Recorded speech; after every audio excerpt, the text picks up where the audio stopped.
you don't stop and look around once in a while, you could miss it. Never tell me the odds. The greatest idea in human history, the theory of evolution by natural selection. You must unlearn what you have learned. As a mate with destiny. In order to be able to think, you have to risk being offensive. We're living in captivity, and it's time to break free. Welcome to A Wilder Life with Eric Edmeades. Hello. Today on A Wilder Life, we're joined by Helen Taylor, a premier wellness concierge specializing in personalized integrative medicine. With over 20 years of experience, Helen holds a master's degree in biochemical science and genetic regenerative medicine. Wow, that is a lot. That must have taken some time to get. And she has a particular focus on molecular and cellular immunology. She's passionate about using the latest cutting-edge research and treatments to address root causes, helping clients heal from the inside out. Get ready for an insightful conversation. I'm super excited about this. Helen, welcome to A Wilder Life. Really glad to have you here. Thank you so much for the invite. I'm looking forward to this conversation. Me too. Listen, okay, let's just molecular genetic medicine. Why don't you explain it to me like I'm 5?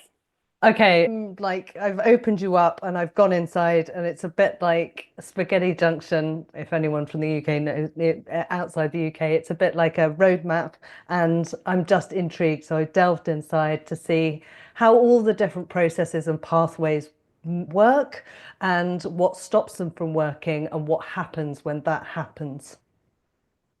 So rather than treating the symptoms, what you're trying to do is, I know it's oversimplified, but I'm going to get deep and down to the molecular level, like beyond genetics. So that's your hardware. Okay, that's fine. That's what's happening. But let's see how we can support those pathways to prevent those symptoms happening any further. I am forced to ask, what woke you up to that thought process to drive you down there? And I ask in this context that I come from a medical family, lots of doctors and surgeons and what have you. And somehow they all just ended up on the sort of typical route, the pharma route, the surgery route. What woke you up to say, hey, wait a second now, I want to go up the river and find out why people are getting thrown in instead of having to give them CPR at the bottom of it? Yeah, so that's my journey in some respects. So I ended up having a hysterectomy when I was younger, and I just kept being thrown tablets like this, try this pill, try that pill. No one once said to me, oh, why aren't your hormones working? Or what could be the problem? And I think when the surgeon finally said to me, you're young, but I think the only solution is for you to have a full hysterectomy, I didn't really think about it at the time. And when I woke up from the surgery, I felt so much better. But it was only after the thought that I started to go, well, hang on a minute, was that really the only answer? And then my partner became sick, and unfortunately he's just had a heart attack and had to have a triple bypass. And again, it wasn't for the want of me not trying to help him, but from a genetic level, there were pathways that weren't working, but no one was asking the right questions. There's a lot of things and a lot of people around me. I'm like, but why is that happening to you? Why is that happening to you? And then it's one of those rabbit holes you go into and you never come up for air, because it's a constant struggle. Yeah. Our journeys in that respect have some similarity. In a much less severe situation, I was instructed that the years of postnasal drip, throat infections, digestive problems, everything that I was suffering with were about my tonsils. And if I just had them removed, then everything would be fine. And in my case, I was lucky. I was lucky enough to have the wake up moment about a month before the surgery. And I was 21 years old, and I was actually, weirdly enough, I was at a Tony Robbins seminar, and he started talking about food, and it made me think, because I'd never really thought about food outside of what they told us in school. And over the space of about 30 days, I decided to just make some changes, and I made those changes. And a month later, I'm in the doctor's office because I'm supposed to go in for this surgery. And I spent most of the time being sold the surgery. I don't need it anymore. It was like dealing with used car salesmen, but you already agreed. And of course, that's there the it thing, is. isn't it? They're so indoctrinated into this is the only way. Yeah. And I've got the utmost respect for a lot of the medical profession, but when all they can see is you need this pill, and they don't even want to consider anything else, because actually, if they consider anything else, they may not be insured. I know that's the case in the UK.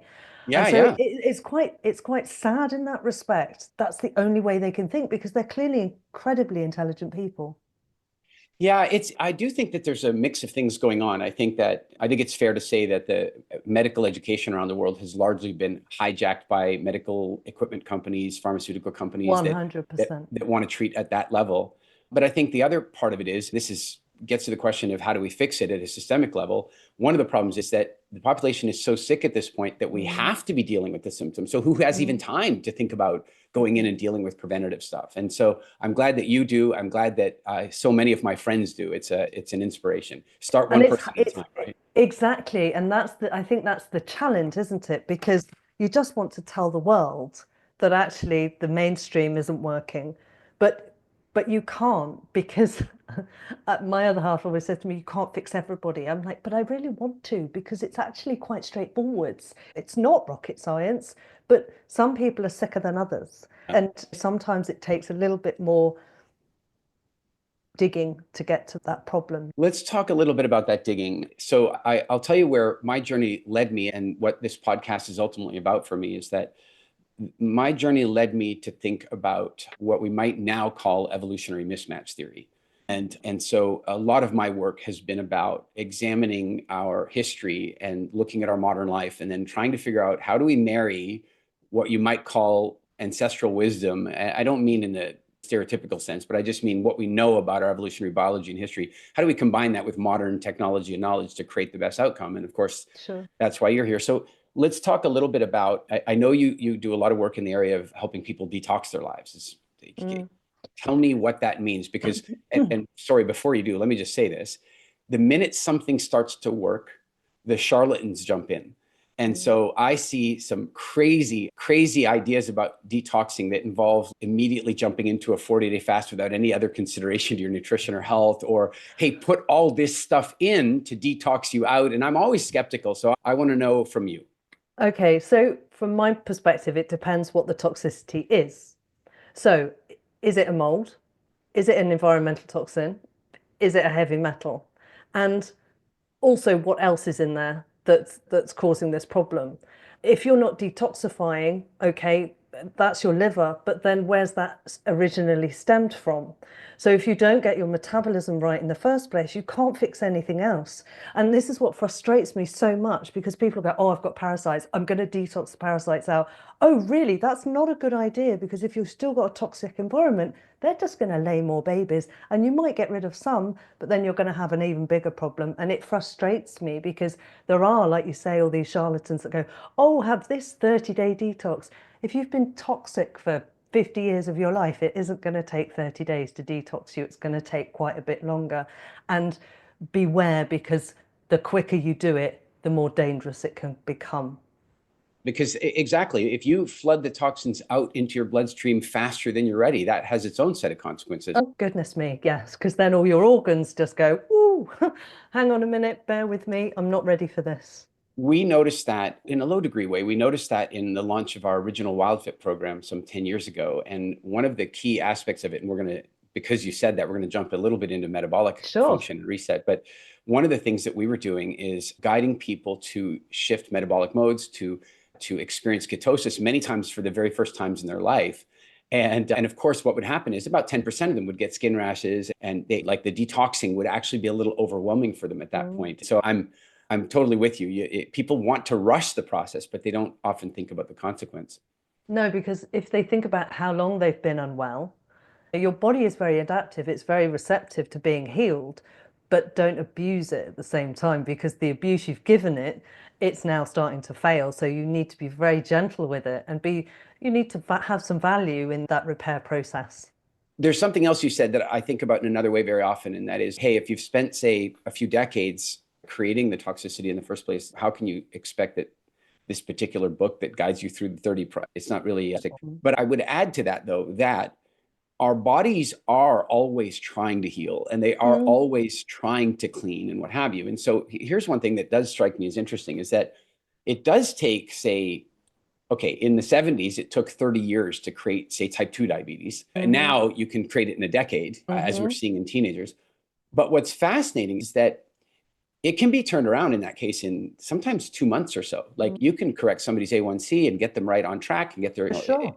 So what that says to me is the body that whole 10 years before, or the whole 20 years before, was doing its level best to protect you from your lifestyle. And sometimes all you need to do is shift that lifestyle a little bit, and then the body jumps in. It's very much like to take one step toward me and I'll take two back to you. So with that, then here's, I guess, my question to you about the work you do in metabolism is, what can people do around their metabolism to make sure that they're healthier, that their body is cleansing better? How does metabolism play a role in this, and what do you recommend? I think what people sometimes don't even understand where the metabolism starts and where it ends. Some people think metabolism and they just think their stomach, that, and I can understand how that can be the case.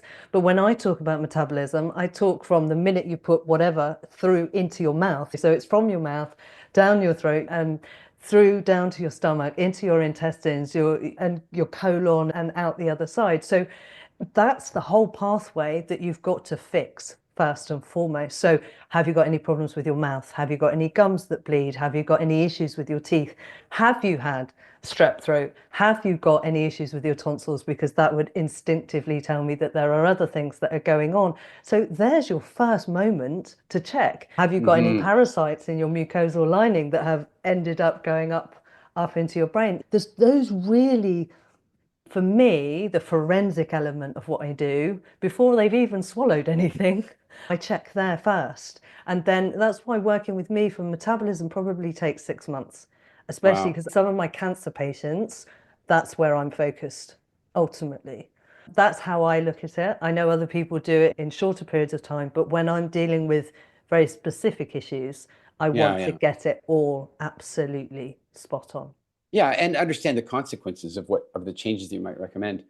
It's funny, I would add a little bit to that. You're saying that it's everything from you put it in, it goes down, it goes out, but then it's also the offshoots, how the energy gets into your cells. For sure. Yeah. And that's where I'm going, is the fact that, going back to what we were saying earlier about toxicity, if you haven't got that metabolism right in the first place, don't look to try and deal with the offshoots, because so many people look to try and deal with the offshoots before they deal with the metabolism. And you deal with the metabolism, then the offshoots will start to repair themselves, and then you can focus in on everything else. That's how I look at things. All right. You mentioned tonsils, as I did earlier, so I want to run something past you. My father, who I lost last year, but he wrote a book on human history and human migratory patterns around the world called Megafauna, and probably was one of the most knowledgeable people about that space, which is so interesting because I went down that path actually quite separately to begin with. But one day he and I were out for a run in Johannesburg, and I had a sore throat and he had a sore throat, just gentle, nothing terrible. But we'd been out for a run, and then we grabbed some corn. They're barbecuing it on the street. And he offered me some, and I said, I can't possibly, my throat is too sore for that. And he goes, oh, that's interesting. My throat feels better when I do it. And I said, oh, and then I went, do you have your tonsils? And he said, no. And I said, so I want to offer a theory to you. And this is a sort of a warning sign theory, is that tonsils don't simply play this lymphatic role or this immune role. They actually play a imposed fasting role. If your tonsils are in pain, probably there's something wrong with what you're eating, or there's something wrong with your metabolism. And so they're like a warning sign. And of course, in our sort of allopathic medicine world, we disable the warning sign. But I'll tell you what, the problem is your tonsils. We're going to cut those out. And then, by the way, unlimited Jell-O and ice cream for you. Oh, yeah. That's what they did for me. They ripped mine out when I was 4 years old. I didn't have a thought about this back then. But absolutely now, I'm like, no, they are like one of your key warning signs. There's a problem. Yeah. Think, listen. And a lot of people don't listen to their body. They take it for granted so much. And they don't have a lot of value in their health. And I think the more people realize that actually, if you listen, understand, you can heal. I have a thought about that, because often I hear health gurus and people saying, you should just listen to your body. And you're right, a lot of people don't. But I think that one of the reasons that people don't listen to their bodies anymore is that their bodies are screaming a cacophony of consequences and pain and signals that they can no longer decipher. And what's really tough for us is that for our hunter-gatherer, say, ancestors, the consequences to bad behavior were fairly immediate. If you ate a berry that wasn't in the human diet, you got a reaction. Maybe you watched somebody die or you got sick or what have you. And so quickly you learn. But the problem is many of the things that we eat now the consequences are so delayed. Going and eating grossly fried McDonald's potatoes or what have you is not going to hurt you today. In fact, the pleasure principle will be high today. But doing it 3 times a week is going to lead to a variety of consequences. The whispering that the body does in the meantime, hey, that feels yucky in my throat, or my mouth feels a bit croupy from that kind of fat, or I think what's going on is there's just so many damn messages and they're on a timeline that makes it really hard for people to hear it. And so I guess my question is, how would you help somebody tune into that? A lot of times I think that people are sick and they've gotten so used to being sick that they no longer feel that they're sick. Yeah, it's their norm, isn't it? Yeah. And I think that there's a couple of things in my theory is that people will just get bloating after food and just go, oh, I've eaten too much. They won't give a thought to the fact that actually what they've eaten, if they look on the back of it, is because the body's currently gone, what have you just fed? What have you just swallowed? Because actually, I can't read this barcode. I don't understand any of that. And so straight away, the inflammation kicks in. That's one of my theories. Another one, people will just pop a pill. If they're in pain, they'll take I don't know, ibuprofen, paracetamol, codeine, and all of these things build up over time. Especially, and people subconsciously don't realize, sometimes I'll say to my clients or patients, how many times a week do you take these tablets? Oh, I might take one every day. Is that normal? And it won't be until you ask them that question that they turn around and go, oh, maybe it's not. Because then ultimately, if you've been taking that every day for 2 or 3 years, there's going to be a problem with the liver, there's going to be a problem with the kidneys, and they're going to be under duress just as much. So you're absolutely right that people just they normalize everything around them without even giving it any thought, because we've been led to believe that it's normal. We've been led to believe that everything in the supermarkets is absolutely fine for us to eat. Except, why do we have a health food aisle then? No kidding. Right? No kidding. I often joke that if you're going to go grocery shopping, in your case, Sainsbury's, any number, Safeway, what have you, then the way to do it is to be the Indiana Jones of shopping. That's that you go in quietly through the front door and you just work your way around the back wall. You just stay out of the pit of doom in the middle where all the addictive substances and fake chemicals are. We have been, as a society, the thing that we need the most has been commercialized, commoditized. And so now people make money from making us sick, and we just accept it. Yeah. And I think that's the unfortunate element towards all of this. And when you start to tell people about ancestral eating or what people used to eat, they look at you like you're weird. Especially the ones that are programmed or already eating the takeaway or pinging something in a microwave and haven't for 1 second given it any thought. That's not healthy. You know what part of that comes down to, I think, is our perception of time. People go, yeah, but my grandmother gave it to me. We've been having hobnobs since I was a baby, or whatever the case might be. And I think that what people don't recognize is humans aren't so very good at processing time in it. When you think of, say, the totality of human history, then the last 2,000 years are a blink of an eye. They're very tiny. And one of the ways I often think about it is that if you take, and this is interesting, if you take an elephant that's living in the Kruger National Park, where it's subjected to lions and hyenas and other elephants and poachers, it's living a dangerous life, and you take that elephant and you put it in a zoo, it will die faster. And the truth is that when you remove that animal from its natural environment, even though you're protecting it from all these dangers, it suffers from that. And because it's stressed. Yeah, it's stressed. Its nutrients aren't right. It's not doing the same amount. Its environmental conditions are different, and the rest of it, all these things compile. And what I would suggest is that to some degree, that's what's happened to us. We've been removed from nature and we've been placed in captivity. And today we're fed by Safeway, we're fed by Nestle's, we're fed by McDonald's. And it's not, you can say, oh yeah, but we can avoid those things. Can we? If you look at the population, it doesn't seem as though we can very much. And then when you realize the lobbying and the marketing and the manipulating they're doing, it's pretty tough. Let me ask you, you've got a client, they're presenting, there's something not right, and you're doing your Sherlock Holmes I love that. Yeah, investigation. absolutely. And you realize, hey, you know what? There's some nutrition stuff going on here. I need you to make some changes. How do you get them to do that? I think it's actually about being honest with them and about understanding what they've presented to me and giving them an explanation. If then I can make them, not make them, if I can relay and translate what I found into something that makes them understand, then they want to heal. And it's the same. I had somebody who's had chronic fatigue for years and keeps crashing and crashing. But actually, she'd had glandular fever, so she's got EBV. And so nobody had picked up on the fact that she's got EBV and had it all of her life. And so as a result of that, she'd then got other symptoms from it, but nobody had joined the dots together. I think it's about joining the dots together, which allow you then to put a protocol together that allows the body to suddenly go, ah, because But they'll feel better within sort of 6 weeks.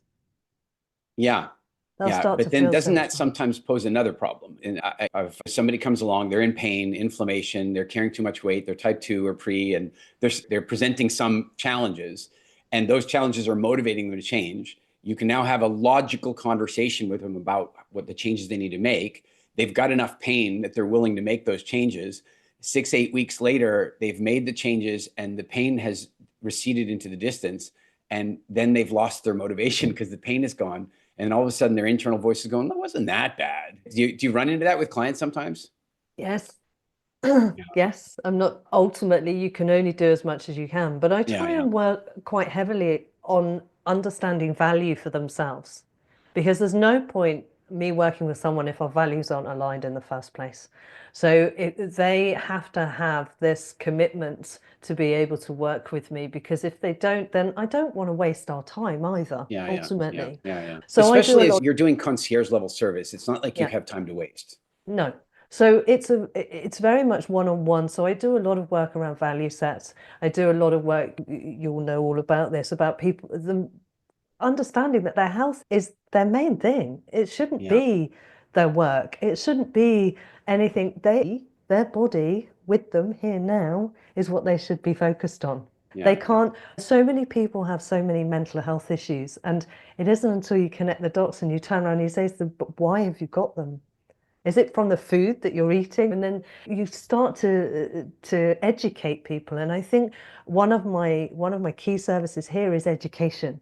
yeah. Education on why they've got to where they've got to, understanding how this has happened, and to give them a bit of a how they avoid them in the future. So I don't just give them a protocol and off you go. I try and support them as best I can. Of course. The reason I asked that question is that when I made these changes in my life, I lost all this weight. I looked better. My sinus, you can imagine I had such terrible infection that when the inflammation went down, my total face structure changed.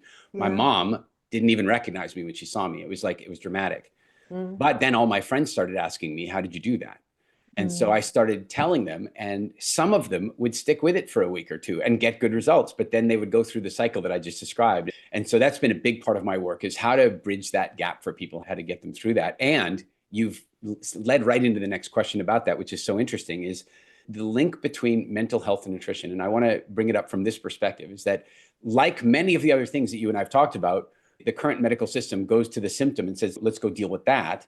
And I feel like the same thing is happening in mental health. That somebody presents with any number of mental health problems, and it's suddenly, well, this drug can help you, and this drug can help you, and this drug can help you.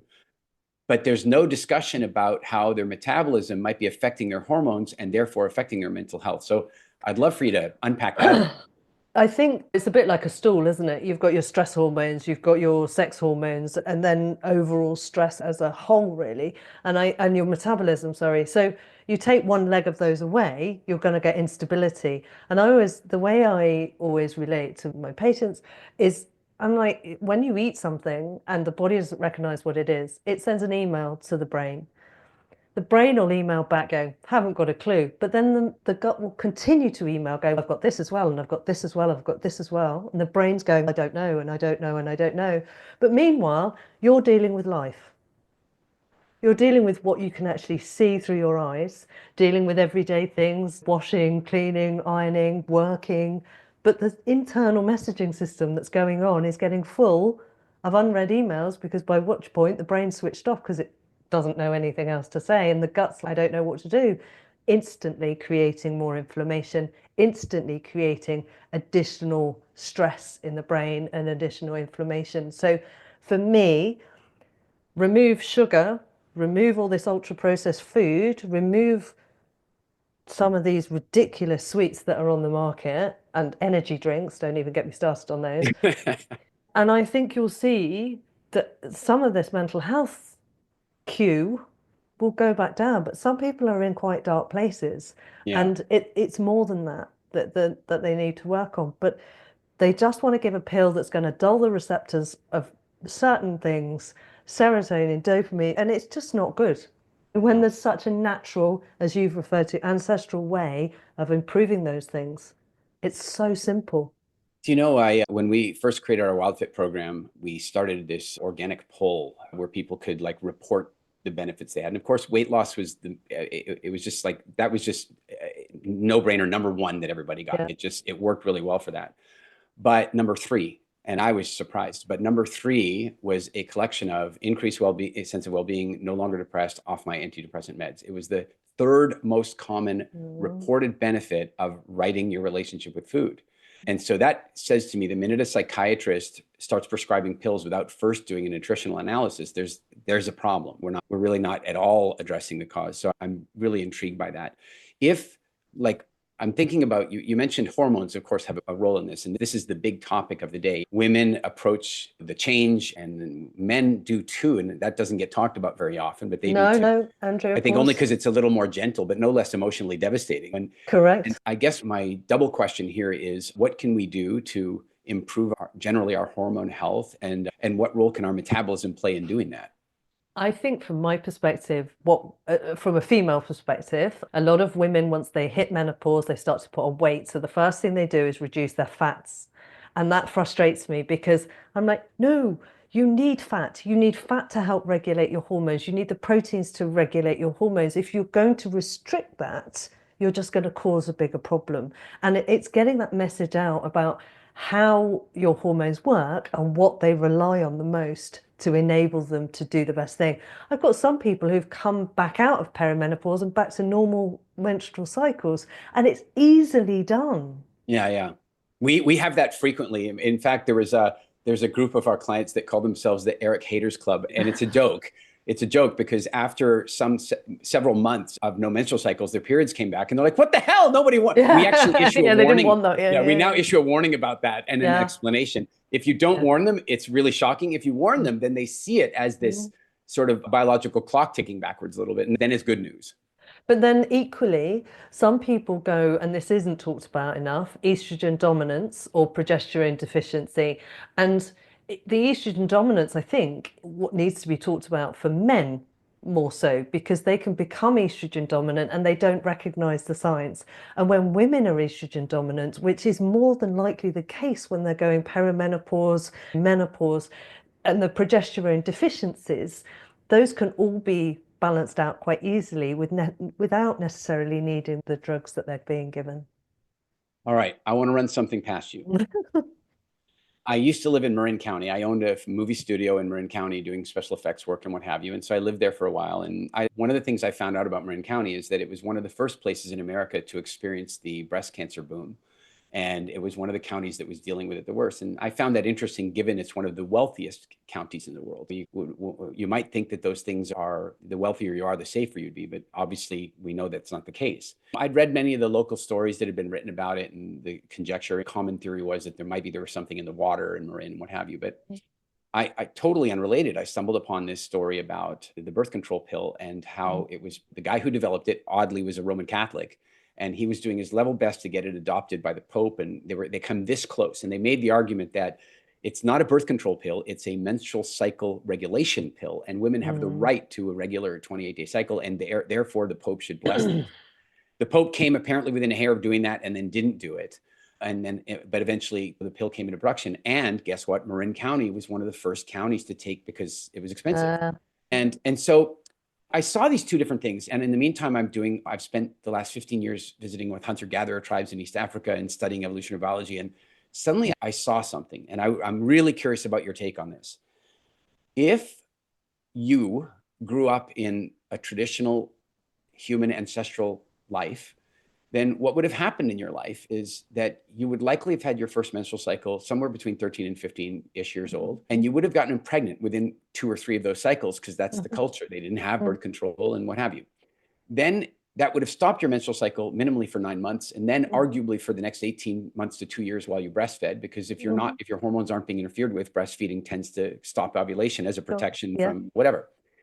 Now, the other thing is that you will, as a natural woman living in the wilderness, have averaged 9 children in your lifetime. That's the normal average.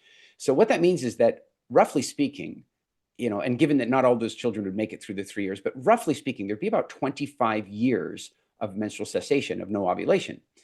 So if you run the math on that, and then you add another complex piece of math, which is to say, generally speaking, women don't menstruate when their body fat drops below, say, 17 or 16% or something like that. And so that would have been a frequent occurrence for a hunter-gatherer. Their fat would only have come up in the fall when they're eating lots of root vegetables and fruits and so on. So when you factor all that together, a woman living in nature, having not been removed out to live in the zoo, would probably only have about 30 to 40 periods in her life. A woman today will have about 400. I'm curious what you interesting. think of that. There's so many things to discuss there, so many things. I think you're right in from what you're saying from an ancestral point of view, absolutely. The difficulty we've got now is that we're given these hormones, which they're meant to mimic what we have. They're not, they're synthetic. The body doesn't know. Progestin looks so molecularly like testosterone that these synthetic hormones don't work. Similarly with the Mirena coil, don't even get me started on that. And tampons and all these devices that we're given that they're just chemically induced toxins, and they just cause us so many problems. But then equally, in a hunter-gatherer situation, they wouldn't have the stresses that we're put under, that women are put under these days. They wouldn't have that because their main focus is to nurture and grow a family. That's it. But now there's this big drive, isn't there, from a female must do so many things, juggle so many things, and try and keep going, that I just think we're, exhausted.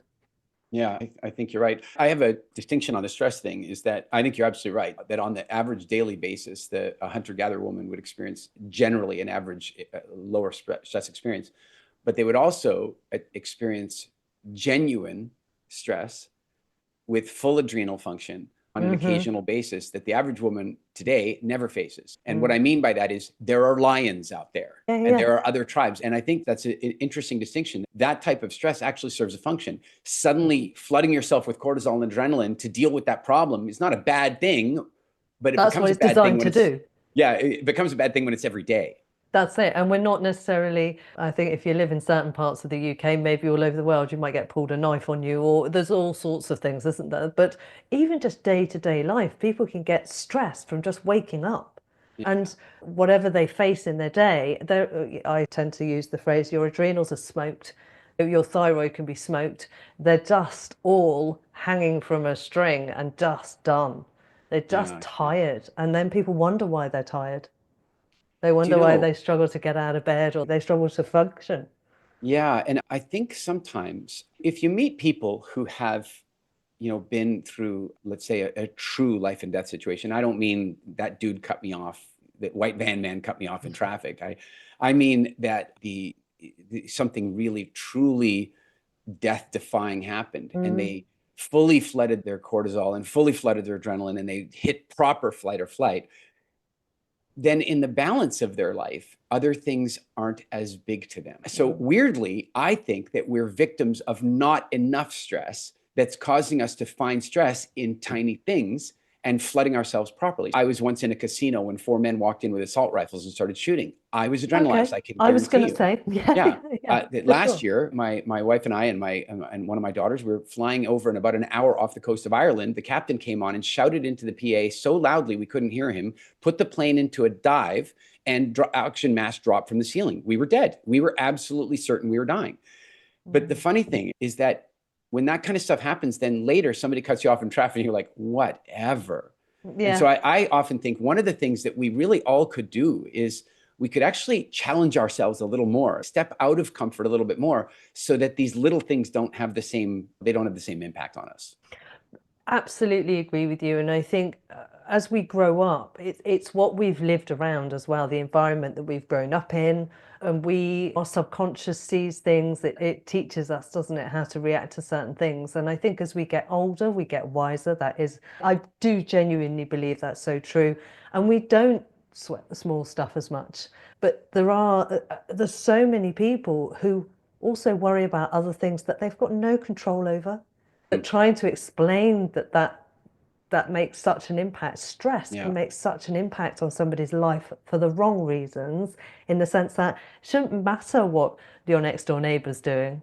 That shouldn't impact on you whatsoever. And I always say to people, you're worrying when you wake up in the morning, where are you? Are you focused on you being in bed, or have you already finished the day? Because your body is still in bed. Your body hasn't gone on that journey with you. So you might as well just go on the journey that your body goes on, because if you go on the journey your brain goes on, you'll be exhausted. Yeah, a coward dies 1,000 deaths. It's a very real thing. I remember hearing Wayne Dyer many years ago. He said something really beautiful about it. He said, sit down, make a list of everything that you're currently worried or stressed about, and divide it into two columns: the column where you can do something about it, and the column where you can't. Then do something about the one column, and then let go of the other one, because there's nothing you can do about it. And then you can enjoy your 100%. day.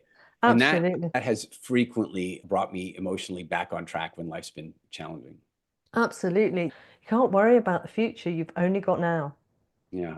And All I right, think that's so good. let's go back into a little bit into nutrition and metabolism. So I want to share a little bit about the way we deal with metabolism in our programs with our clients, and then see what we can put together from that. So my very rudimentary, my non-university, my self-taught version of this is that humans evolved the ability to survive and utilize each of the Mother Nature imposed seasonal fluctuations in which we found ourselves. Considering that exposure to nature was a major cause of death, we had to figure out how to survive nature.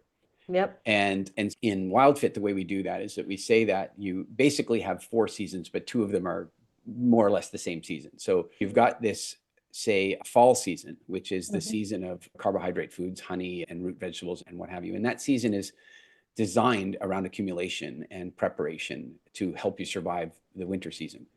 And then, so in that season, you're predominantly burning sugar and developing low-grade insulin sensitivity and putting your metabolism into a low-grade hibernation in order to become very energy efficient to fatten up a little. Then we move on to, say, the winter period, which is the drought has come, there's no food, and this is the calorie restriction phase that would trigger autophagy, human growth hormone, and what have you.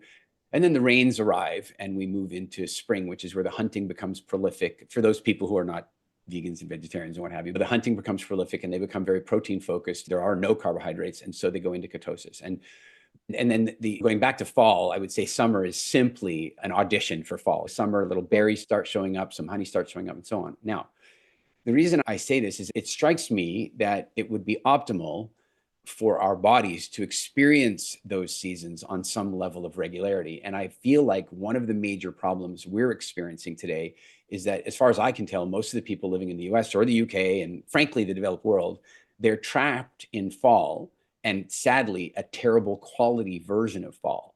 And I'm curious about your take on that in that context, what you do with clients to help them reset their metabolism. Yeah, I think I'd agree with you. I think the difficulty is that obviously we've been pushed to have carbohydrates because it's cheap and it's a source of making you feel full, not for very long, but full. And so ultimately it's quick and easy, isn't it? It's fast food. But I tend to say that some of the carbohydrate elements of things, you just got to be careful if you've got someone who is, I'd probably be tempted to go more ketosis than too carb led, depending on what their situation is. If they're overweight or they've got an issue with their insulin or they're diabetic, then I would want them away from carbs as much as possible, just to start with, to reset them. And I think that ultimately we need to question anything in a packet, because anything in a packet isn't real food. Anything that's been put in plastic is probably plastic. Anything that says it's chicken, but it's not chicken, it's not chicken. Do you know what I mean? You need Yeah, to and if go you can't back. pronounce it, it's probably not food. If you can't understand it, then nor can your metabolism understand it either. So I think I agree with the way that your sort of processes are working there. I think it's very individualized though, depending on what the person who comes to me is suffering with. Yeah, I wrestle. So we don't deal so much with, how do I put this? We don't deal so much with the individual nature of things, because what we want to do is, first of all, just reset their relationship with food and help them reset their metabolism at a base level, then go and then add this sort of more personal approach to it. And but what that means is that we end up with a fair bit of individualization as people go through the programs, because some people For come in sure. wanting to lose weight and some people come in wanting to gain weight, and Yeah, so yeah. you have to make those modifications. But I think the core thought that I have about this is that a huge amount, and I imagine we're going to be in screaming agreement about this, but my feel like a huge amount of the suffering that we have in the healthcare system at the moment, both the personal suffering, the family suffering, and for that matter, the systemic suffering, for example, the NHS is dealing with, is really at root cause metabolic dysfunction. It really at root 100%. cause is energy problems in the body. Yeah, 100%. It's all of that. And the amount of, and I go back to the toxicity elements of things, some of those things are such endocrine disrupting that they mimic them being other things, which is what throws, it's not the doctor's fault necessarily, but it Yeah. throws them off the scent of looking Yeah. at anything other. The UK don't even look at anything toxic in the first place. We're about 15 years behind the US, but in that sense, hormone disrupting and all of those things, they can disrupt all of it, and it mimics that could be something else. But fundamentally, I believe cancer is a metabolic dysfunction. All of those things can Yeah. be, and they always start from one area. Yeah, I'm with you. The UK is interesting for that. I lived there for about 10 years, and the 10 years I lived there was from about 97 on. And what I watched in the UK was, when I arrived, it was absolutely normal to, quote, make fun of the American tourists who came because they were large. And over the 10 years that I lived there, I watched the UK population expand around me. And I'm not talking about the sheer numbers of people. I'm talking about the people themselves. Like, it was so interesting to watch it. When you make the comment, hey, well, we're 15 years behind America. What's interesting is that America is often held up as this, they started it, the fast food nation and all this kind of stuff. And it's true. The one thing that I think is helpful is that it happened so slowly in America. It really did. If you think about the first fast food drive-throughs and all that stuff that really started a lot of this, you're talking about the 40s and 50s. And then it took 30, 40 years for it to show up in America. Show up. Yeah. Whereas these things hit the shores of Britain, TGI Fridays, McDonald's, and what have you, Starbucks and so forth, they show up. And instead of taking 30 or 40 years, you see it in 10 years. Suddenly in 10 years, diabetes has shot up. I can't, is it 1.5 million pounds per hour diabetes is sucking out of the NHS right now? It's pretty, It's phenomenal. it's phenomenal. Yeah. Yeah. So I've spent But a it's fair bit of, accepted. This is what frustrates yes. me. Sorry to interrupt you, but Yeah. what it is being normalized that you're going to be put on metformin, or that you're going to be diabetic, or that you're going to be put on a statin. Let's not go there. But all of these things are just expected and normalized, that this is what happens to you when you get older. It doesn't. And if I could get everybody to wake up who listens to this, don't accept it. Your body will. Helen, so this is an interesting thing about diabetes. Sorry, we might have gone off on a trajectory here, but it does. Passion is what is needed at the moment. Some years ago, I ended up on a Zoom call with a client that I had never met before, and he was a assistant professor of medicine at UCLA and a medical internist. And at this stage, he was running 3 medical clinics in Southern California. And in a week, he got in 2 car accidents because he fell asleep behind the wheel of his car after buying a venti at Starbucks, right? He was 40 pounds overweight, type 2 diabetic, hypertensive, and on 10 prescription medications. Whoa. And the reason he got a Zoom call with me was that he had done our core Wild Fit challenge, which is 3 months. And he called me now in the 4th month. He had lost 40 pounds. He was no longer type 2 diabetic. He was no longer hypertensive, and he was off 9 of his 10 meds. It took another few months to get off the 10th one. And he came to me and said, you don't understand. We have to get this work out into the world. And he and I ended up co-authoring a book called Post-Diabetic about that reversal process. But one of the things that he was talking about is exactly what you're referring to. Now, if you imagine somebody goes to see their specialist, their GP sends them off to go see an oncologist, and the oncologist has to deliver the bad news that it's cancer and it's malignant.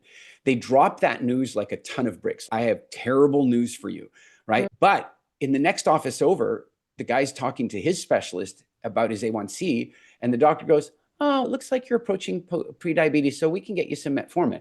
And it's a completely different conversation. Whereas what they should be saying is, okay, shit, dude, you're in some trouble here. You're pre-diabetic. You're on your way. You're going to lose your eyesight. You're going to lose your limbs to amputation. And by the way, this is the number one leading cause of cancer and heart disease. Do something. But they don't do it.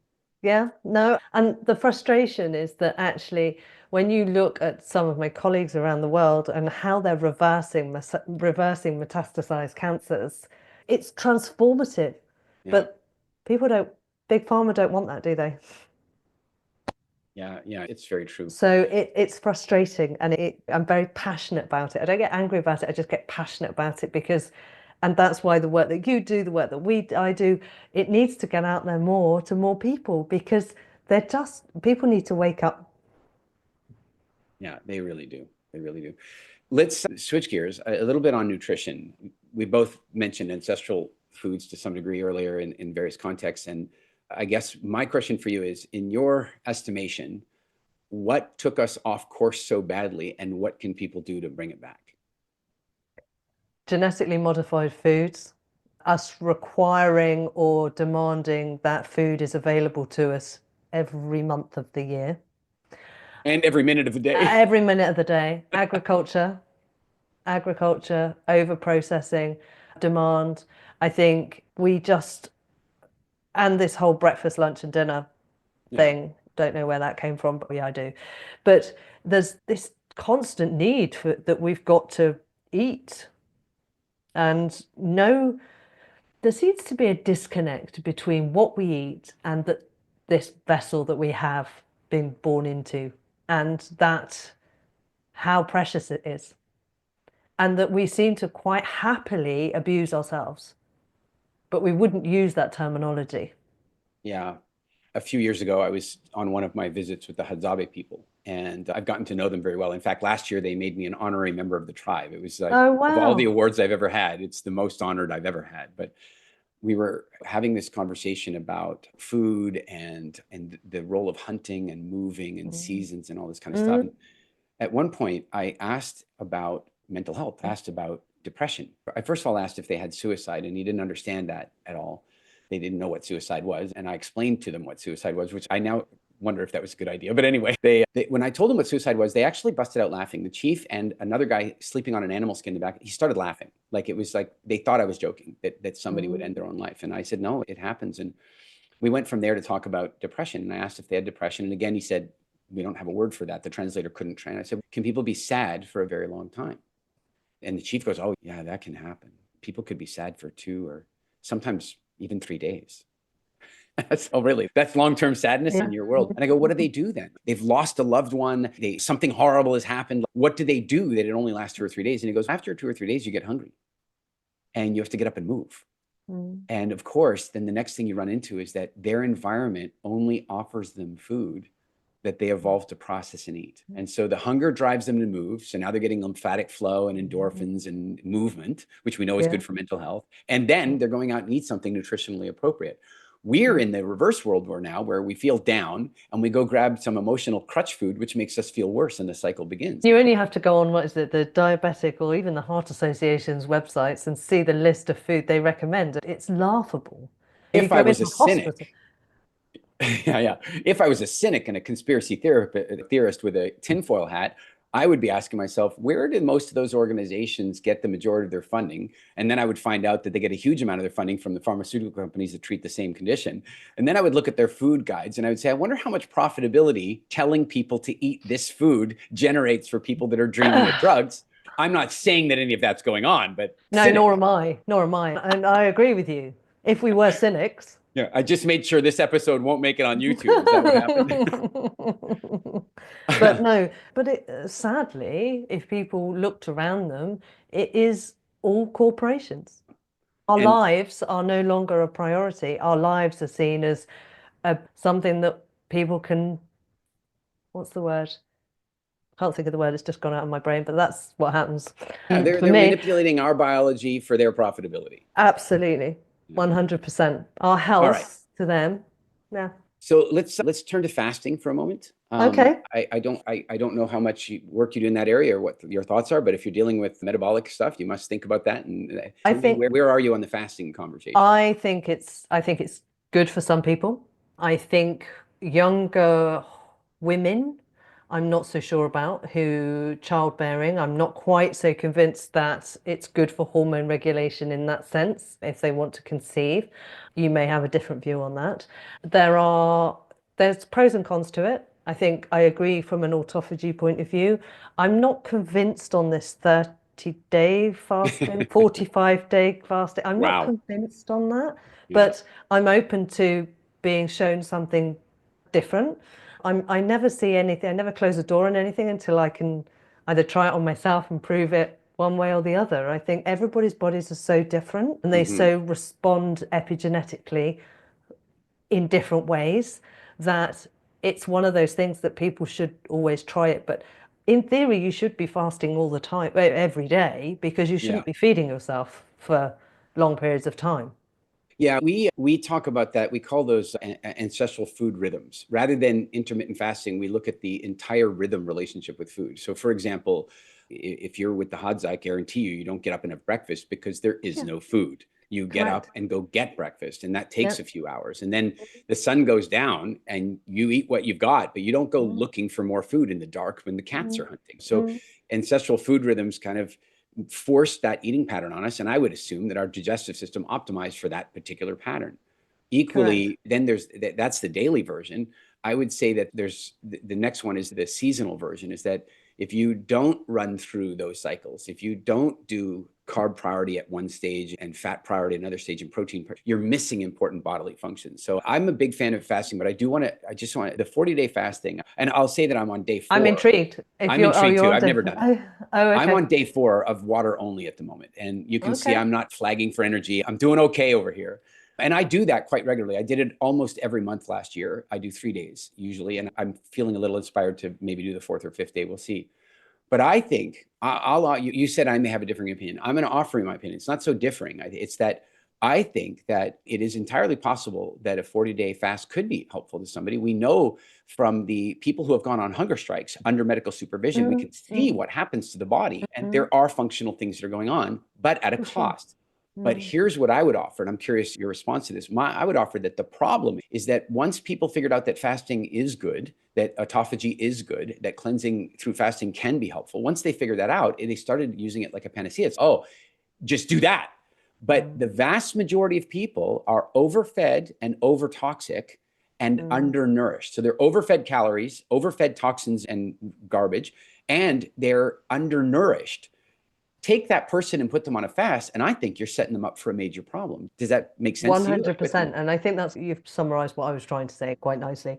I think that's it. That's exactly it. If you're not optimal in the first place, you shouldn't really try extremities. But there's so many of us that just go, like you said, I'm just going to do that because that's going to be the answer. But actually, that shock to the system when you've just filled it full of carbs or filled it full of sugar, it's just going to be like, wait, hang on a minute. If you're going to disrupt anything, that's one way of doing it.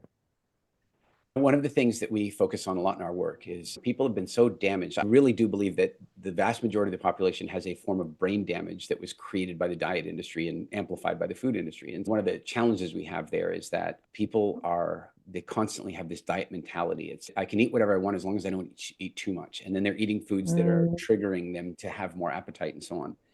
And just one thing, it won't matter, I'll just have one of those, it won't matter. Yeah, or I don't like that, so I'll just supplement instead, or this type of thing. And so I'm much more pragmatic about that. And what we recognize is that one of the deepest fears that people have when they think about turning their health around is what they're going to have to give up. You're going to make me give up my ice cream. You're going to make me give up my hobnobs, my chocolate, my this and that. What we do is we actually focus with our clients on topping up first. Grandparents and Pink Floyd had it right. If you don't eat your meat, how can you have any pudding? Like we take it from that perspective. If you put in nutrient dense, optimal digestion, good stuff, For your body sure. can actually handle a lot of bad stuff in the end. Yeah, And your craving exactly. for it probably goes down a little. Yep, 100% agree with you. 100% agree with you on that. Good deal. All right. Let me ask you a sort of generalized, if you were to give me a, I don't know how to put it, but like just an overview of what you would consider to be your health philosophy, how would you describe it? For me, it's optimizing sunlight, optimizing the earth. You live in the UK. I know, right? Difficult. Difficult, but I've recently moved. So I do have access when available. Sunlight, sunset, sunrise, sunset, making sure that your eyes aren't covered with sunglasses. So there's so much around us that's given to us that's free. And the earth is there to ground us. And every day, if you can optimize just that, I do. I go outside, people think I'm crazy, especially in the winter. What are you doing with your no shoes on your feet and you're on the grass? I'm like, I'm doing what our body actually wants me to do, which is ground myself. Cold water showers, that took me a long time to get used to, but they're the sorts of things, and they're free, Yeah. but they're so good. Most of it is free. It's something I observed preparing for a talk I was doing in Dubai a year or so ago. And I was just doing some research, and whimsically, I wanted to know, with all the biohacking and all the innovation and all the technology, how much we'd improved the 100-meter dash over the last 100 years. And the answer is that with all the new running shoes, the new running services, the advances in technology, testing equipment, supplementation, nutrition training, and all of that kind of stuff, we have improved the 100-meter dash by less than 1 second, by a tiny percentage. And that makes me feel, to some degree, that the longevity sciences and biohacking stuff can be very helpful and important, but only if you did the evolutionary biology first. The quantum side of things is really, it's very interesting, but that's probably for a whole nother day. The process you're describing, we refer to it as personal rewilding. I don't know if you know this, but you've been to Exmoor, I imagine. Yes. So I used to live in Somerset, and so we would go down to the Dartmoor and Exmoor. I played hockey. Nice. I played ice hockey in Cardiff and Bristol, and I played roller hockey in Dawlish. Oh, wow. Okay. Yeah. But what's really fascinating is in Exmoor, they reintroduced beavers. Beavers were obliterated in England and the UK entirely for their hats, for their bodies to be hats. And they were reintroduced into Exmoor. And once they reintroduced them in Exmoor, it caused what's called a trophic cascade. I'm sure you're familiar, but it caused a unbelievable variety of impact, much like introducing the wolves did to Yellowstone National Park. It literally changed the shape of the rivers in the park. And what you're describing, I don't think people understand that one small thing, like choosing to ground barefoot on the grass, is like introducing beavers back into the park. Absolutely. It will have a massive impact. And if you add another thing, like making sure you get sunlight. I lived in the UK for 10 years, and I bought a convertible, and I always had a convertible. And the reason is, it was not no ego about it. It's, I need the sun. I know I have to have it. It makes a very big difference. People just don't appreciate, everything's just been commercialized, do they? They don't appreciate or never give it a thought what our eyes are for. Yeah. And just small things like that. You've accomplished a lot and you're doing great work. I have to ask you, what's the biggest obstacle to your success? What are the biggest challenges you face? There's not enough hours in the day for me to get my message out there. Yeah. I think, and it's a difficult one to answer in some respects, but that would probably be my best answer for you. I think it's a great answer because it speaks to your passion and your values for wanting to help people. I have the exact same feeling. I wake up wanting to do it, and then I go to bed and my mind is popping with how can I reach more people and do all that kind of stuff. So I'm totally with you. Considering that you are living that way, you are doing that, and you're going to continue to learn and grow and share, where can our people find out more about you? On my website, and I don't know if you'll put that on the link on this card. And then I'm on Instagram, the wellness-concierge, and people can contact me either through that or through the website. That is fantastic. Helen, I just want to say it's been a genuine pleasure to spend this time with you this morning. Likewise. I'm glad and inspired that you are out there doing what you're doing. Keep up the great work, and thank you so much for joining A Wilder Life. No, thank you very much for the invitation. I appreciate your time. I hope you've enjoyed this episode of A Wilder Life. Please leave a review and share it.